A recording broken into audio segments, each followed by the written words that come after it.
Joe would come in this door, and he would usually whisper in my ear. He'd walk behind my desk, which wasn't easy, and he'd whisper in my ear, "How was your time with Jesus today before you got to your desk?" 7:30 in the morning. And he never waited for an answer. "What did you read in Scripture today that will make you live a little bit differently?" And he's gone. And he did it 3 or 4 days a week. And he never gave you a chance to answer. And yet, when he laid that card down, I've carried it since 1966. And those 3 concentrates, to me, are just great things. Concentrate on winning God's approval. Concentrate on a life that is filled with goodness and holiness. Concentrate on the things which make for harmony. And I think if we lived that out well, we just have a lot less problems.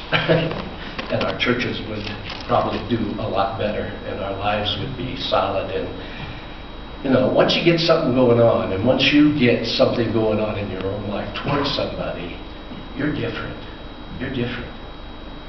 Once you got something going on that you are not resolving, you're different. And it becomes obvious.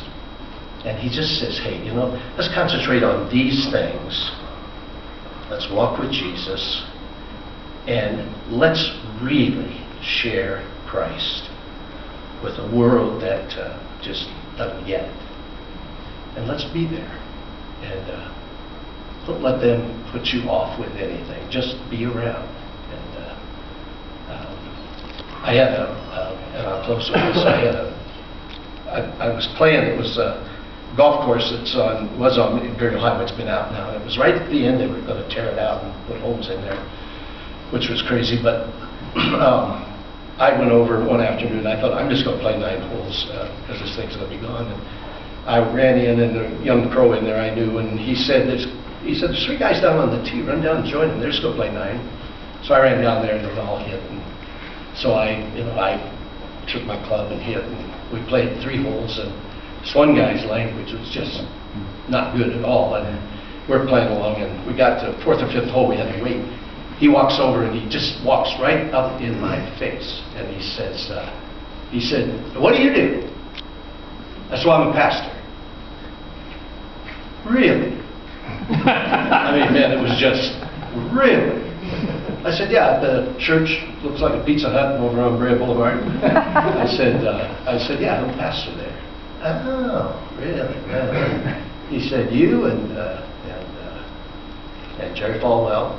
I said, "Well, you know, Jerry's okay." He said, how about Pat Robertson?" I said, "Well, I know about him." He said, what about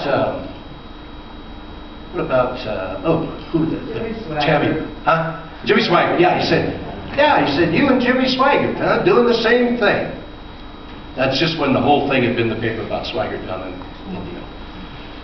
I walked over and I grabbed him by the front of the shirt. And I said, "You know what?" I said, "You don't have any right to say that to me. You don't know me. You don't know anything about me." I said, "I've been married for a lot of years to the same lady. I've never cheated on that lady." I said, "I've never stolen from the church." And I said, "I've been ministering for a lot of years, and you have no right." Well, I scared him. He's pulling back. And he said, "Well, I didn't mean anything by that." I said, "Don't you dare say that." I said, "Of course you meant something by that." But he said, okay, I'm sorry. I said, "I can accept that. Hit the ball." Finished playing. He didn't say another word. We finished 9 holes. Walking off, he said, "Can I buy you a Coke?" I said, "Yeah." Sat down and talked for an hour. Heard his story. He was injured as a younger guy in a church. Somebody did some things, and probably part of it was his fault, part of it wasn't, but and he'd been angry ever since. And he said, "You were right today. I had no right to run that past you." And we had a wonderful hour conversation. And I mean, you just never know. You never know. And you never know the history. You never know they grow up in church and they're angry over something that happened there. And yet God gives us those opportunities. And he said, "Now, be ready always to give an answer."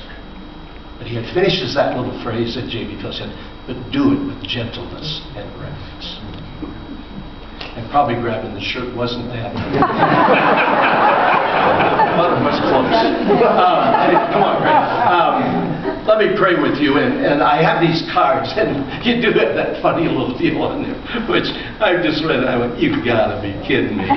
But, you know, just for you to carry, it's got, you know, concentrate, word at the top, on winning God's approval, 2 Timothy 2:15, on a life of goodness and holiness, Titus 3:4-8, and on those things which make for harmony, Romans 14:19, Forestome Alumni 2010. And then it also has phone and other, in case you need it.